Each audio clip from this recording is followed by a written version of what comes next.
Sir, America అధ్యక్షుడు Donald Trump తీసుకునే నిర్ణయాలు చాలామందిని ఆశ్చర్యపోయేలా చేస్తాయి సార్.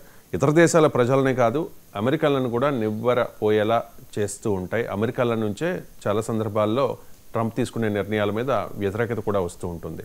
అలా ట్రంప్ తీసుకున్న ఒక తాజా నిర్ణయం శ్వేత సౌధం స్వర్ణమయం, అంటే వైట్ హౌస్ని అంతా కూడా స్వర్ణమయం చేసేస్తానంటూ ఉన్నారు. ఓవల్ ఆఫీస్ అలాగే క్యాబినెట్ రూమ్లకు 24 క్యారెట్ల బంగారంతో తాపడం చేయిస్తారట.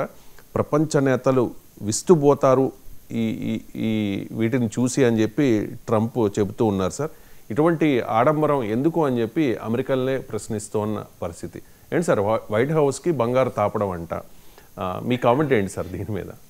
ఎందుకంటే విస్తుపోతాను నిజంగానే. ఇదేంటి ఏం పిచ్చి పట్టిందా అని విస్తుపోతాను. విస్తుపోతే ఏం చేస్తాను? సో ఇదేంటి ఇప్పుడు మన దగ్గర తిరుపతి ఇతర గుళ్ళల్లా గోపురాలకు ఈ బంగారంతో చేస్తారు. అదంటే భక్తులు డబ్బులు ఇస్తారు విశ్వాసంతో. అది ఆ భక్తుల విశ్వాసంతో వచ్చిన విరాళాలతో చేస్తారు. కానీ ట్రంప్ దేవుడు కాదు, వైట్ హౌస్ దేవాలయము కాదు, అమెరికా ప్రజలు భక్తులు కాదు. అది అర్థం చేసుకోవాలి. Trump is an elected president. He should be accountable to the people, accountable to the tax payers. అమెరికాలో పన్నులు కట్టే ప్రజలు తమ ఆఫీసును గోల్డ్ మైన్ చేసుకొని చెప్పారా? బహుశా ట్రంప్ ఎక్కడ విన్నట్టున్నాడు. స్వర్ణయుగం అంటారు చూడండి. ఇప్పుడు ఒక పాలన స్వర్ణయుగం అంటారు. సో తన పాలన స్వర్ణయుగం, గోల్డెన్ ఏజ్ కావాలి అనేది లిటరల్ మీనింగ్ తీసుకున్నట్టున్నారు. గోల్డెన్ ఏజ్ అంటే లిటరల్ మీనింగ్ బంగారమయం చేయడం, ఆఫీసు బంగారమయం చేయడం కాదు. గోల్డెన్ ఏజ్ అంటే ప్రజలు చాలా ఆనందంగా సంతోషంగా జీవించగలిగేటువంటి పరిస్థితి రావడం. అది వదిలేది నేను గోల్డెన్ ఏజ్ తెస్తాను, గోల్డెన్ ఏజ్ గోల్డ్తో పూస్తానంటే గోల్డెన్ ఏజ్ అవుతుందా? అది ఐరన్ ఏజ్ అవుతుంది. సో ట్రంప్కి అది అర్థం కావడం లేదు.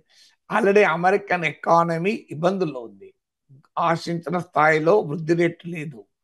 మీకు IMF వీటి ప్రిడిక్షన్ కూడా చూసినా ఓవరాల్గా గ్రోత్ రేట్ తగ్గుతుంది. అంటే ఆశించిన స్థాయి కన్నా తక్కువ ఉంటుంది. అలాగే ధరలు పెరుగుతున్నాయి. దీన్ని స్టాగ్ఫ్లేషన్ అంటారు. ఎకనామిక్ గ్రోత్ నిలిచిపోవడం లేదా ఆశించిన స్థాయిలో పెరగకపోవడం. మరోవైపు ధరలు పెరగడాన్ని స్టాగ్నేషన్ ప్లస్ ఇన్ఫ్లేషన్, స్టాగ్ఫ్లేషన్ అంటారు. అమెరికన్ ట్రెజరీ బిల్స్లో విదేశీయుల విశ్వాసం పోతుంది. డాలర్ వాల్యూ రోజు రోజుకు పడిపోతుంది చాలా దేశాల కరెన్సీలతో పోలిస్తే. ఇలాంటి పరిస్థితుల్లో America taxpayers money make America great again కాదు, మేక్ అమెరికా గోల్డెన్ అవుతుంది. మరి ఆ గోల్డెన్ అంతకుముందు ఎప్పుడు ఉన్నదో లేదో తెలియదు కనుక నేను ఎగైన్ అనట్లేదు. సో ట్రంప్ ప్రామిస్ చేసింది ఏంటి? తాను అధికారంలోకి వస్తే అమెరికా ఖజానా పైన, ప్రజల పైన భారంగా మారిన యుద్ధాలు ఆపుతాను.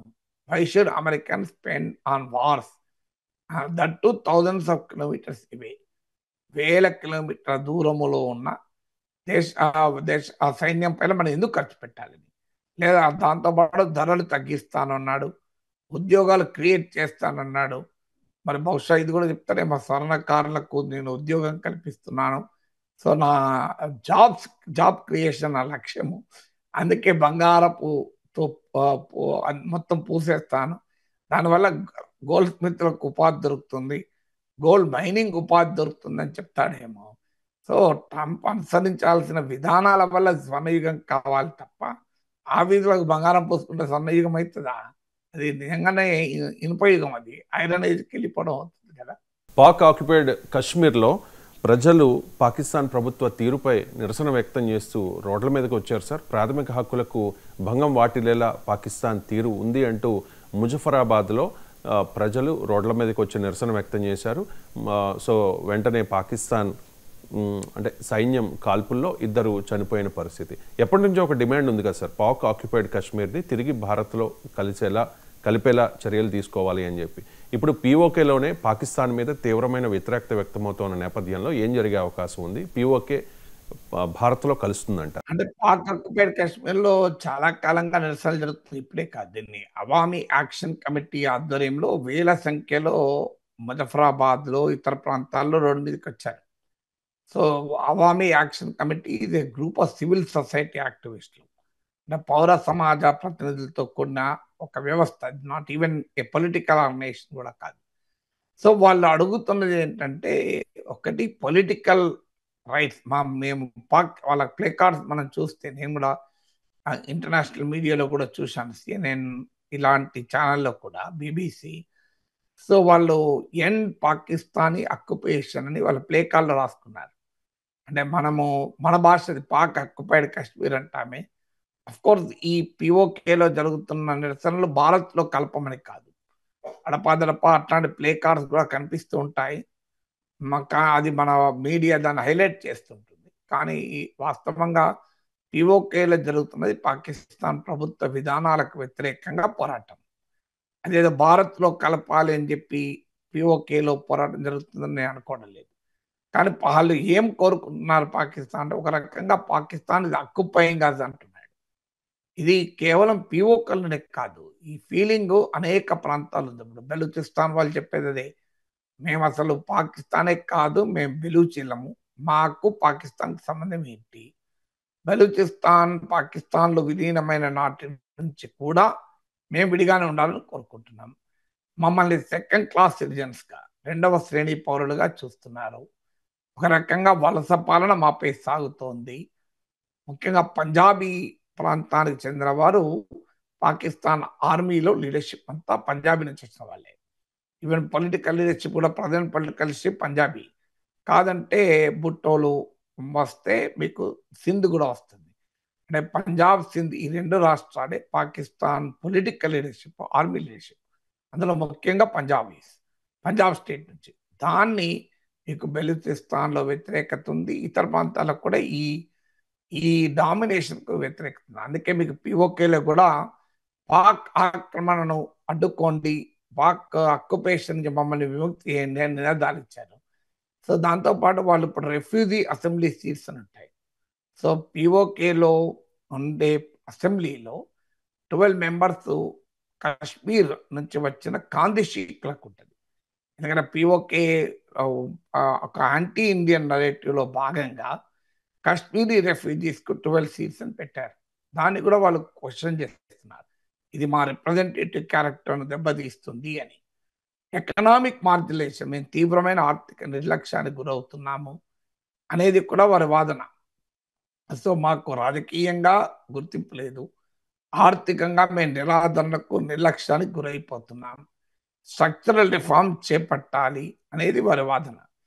చాలా సీరియస్గానే వేల సంఖ్యల జనం రోడ్ల మీదకి వచ్చారు. ఆర్మీని పంజాబ్ నుంచి పెద్ద ఎత్తున బలగాల్ని కూడా తెప్పించారు. సాధారణంగా ఇది భారత్ పైన తోసివేసి పాకిస్తాన్ చేతుల్లోకి వచ్చింది, ఇండియా జయిస్తోంది అని. ఆల్రెడీ బెలూచిస్తాన్ విషయంలో అదే చెప్పారు. ఆల్రెడీ బెలూచిస్తాన్ విషయంలో బెలూచ్ లిబరేషన్ ఆర్మీ ఒక రకంగా సమాంతర ప్రభుత్వాలు నడుపుతోంది. మరోవైపు ఖైబర్ పఖ్తూన్ఖ్వాలో టెహ్రీక్ ఈ తాలిబాన్ పాకిస్తాన్ తిరగబడుతోంది. ఇప్పుడు పిఓకే కూడా మంటలు చూస్తుంటే పాకిస్తాన్ పరిస్థితి ఏంటి అనే క్వశ్చన్ ముందుకు వస్తుంది. భారతదేశంలో నిరంతర రక్తపాతం కోరుకుంటున్నాం, we want India to bleed forever అని పర్వేజ్ మినిస్టర్ స్టేట్మెంట్. ఇప్పుడు బ్లీడ్ అవుతుంది ఇండియా కాదు, పాకిస్తాన్ బ్లీడ్ అవుతుంది. ఇప్పుడు మీకు పిఓకే ఖైబర్ పఖ్తూన్ఖ్వా బలూచిస్తాన్ అయితే పాకిస్తాన్ భూభాగంలో సగం ఉంటుంది. మరి వాళ్ళందరూ మేము పాకిస్తాన్ ఉన్నామని చెప్తున్నారు. ఈవెన్ పంజాబ్, సింధ్ రాష్ట్రాల మధ్య కూడా తీవ్రమైన ఐరన్ వాటర్ డిస్ప్యూట్స్ ఉన్నాయి. అంటే పంజాబ్లో కట్టే ఇరిగేషన్ ప్రాజెక్టుల వల్ల మేము సింధ్ రాష్ట్రం నష్టపోతుందో వాళ్ళు ఆందోళన కూడా చేస్తున్నారు. సో అందువల్ల ఆల్రెడీ పాకిస్తాన్ ఒక రకమైన ఎగ్జిస్టెన్షియల్ క్రైసిస్, పాకిస్తాన్ ఉనికికే ప్రమాదకరంగా అక్కడ పరిణామాలు సంభవిస్తున్న తరుణంలో పిఓకేలో నిరసనలు భారత్కు ప్రమేయం లేకపోయినా డెఫినెట్గా మన పొరుగు దేశం, మన శత్రు దేశంలో ప్రజలు ఆ దేశానికి వ్యతిరేకంగా తిరగబడితే మనకు ఆనందమే కదా.